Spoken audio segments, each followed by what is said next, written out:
Outre-mer News Sport, José Douglas.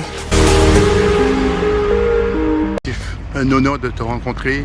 Tu es vice-président de la Fédération française de rugby et délégué à l'international. Abdelatif, cette Coupe du Monde arrive à grands pas. Comment la voyez-vous? Je la vois, tous les voyants sont tous ouverts. Il y a un terme organisationnel, on est prêt. On va recevoir 600 000 visiteurs internationaux qui vont venir. On a pratiquement vendu 2 millions de places. Et puis surtout, on va avoir une audience télévisuelle mondiale assez importante. Voilà, tout sur le plan structurel est prêt. Maintenant, sur le plan sportif, on aimerait que l'équipe de France puisse enfin la remporter. Je sais que le challenge sera dur. Je sais que l'Afrique du Sud ne veut pas lâcher son morceau et sa Coupe du Monde gagnée il y a 4 ans. Donc ça va être un événement magique comme ce qu'on aime.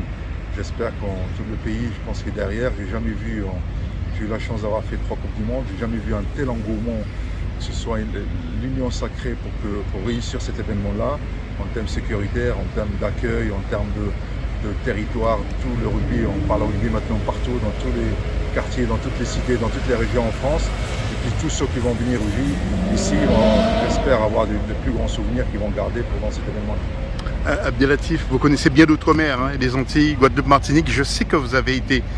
Comment avez-vous jugé ce rugby en outre-mer?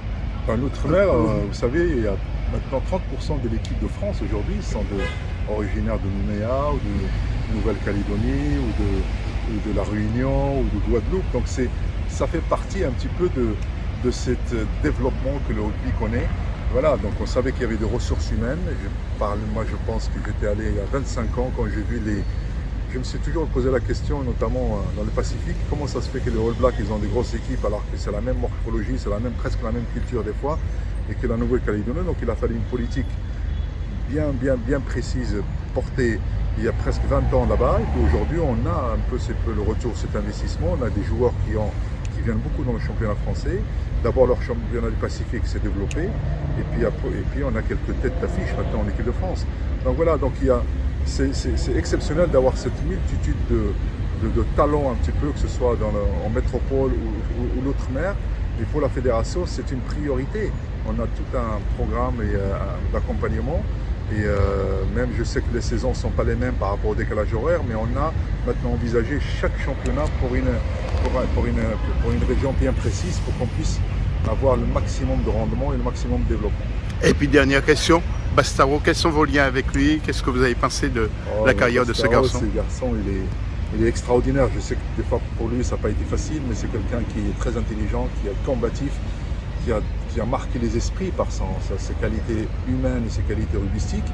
Voilà, donc maintenant qu'il est un jeune retraité et aussi un jeune papa, j'espère qu'il sera toujours au service du rugby, qu'il pourra apporter un petit peu à ses origines, à cette région qui lui est chère, cette progression, ce développement. Et je suis sûr et certain que tous les joueurs d'ailleurs professionnels, ils ont un lien avec leurs origines et qu'ils ont envie de jouer en eux. Merci Abdelatif.